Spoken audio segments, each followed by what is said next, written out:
बहुत पुराने जमाने की बात है। एक राजा था जिसका महल एक अद्भुत बाग से घिरा हुआ था। इस बाग में हर रंग के खूबसूरत फूल थे, जिन्हें देखकर हर व्यक्ति का मन खुश हो जाता था।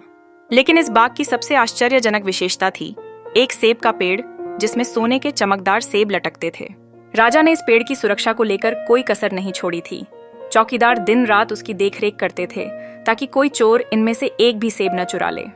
एक दिन जब बाग के माली ने सोने के सेबों की गिनती की तो उसे खेद हुआ कि एक सेब गायब था।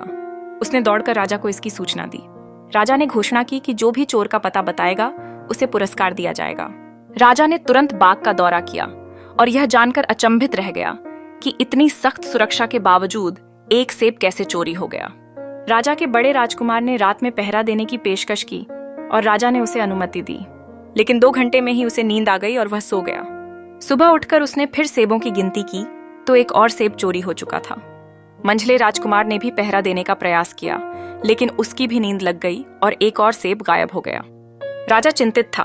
तभी छोटे राजकुमार ने कहा कि वह भी पहरा देगा।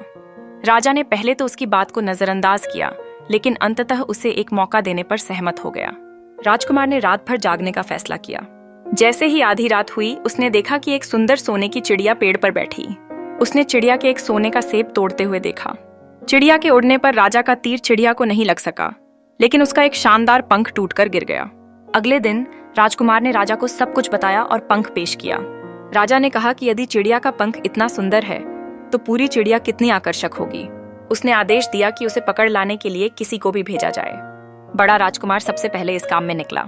जंगल में उसे एक लोमड़ी मिली जिसने कहा, अगर तुम मेरी सलाह मानो तो तुम जल्दी सफल हो जाओगे। तुम आगे बढ़ो और शाम को एक गांव में पहुंचोगे जहां 2 सराएं मिलेंगी। फिर लोमड़ी की सलाह पर भरोसा कर राजकुमार आगे बढ़ा।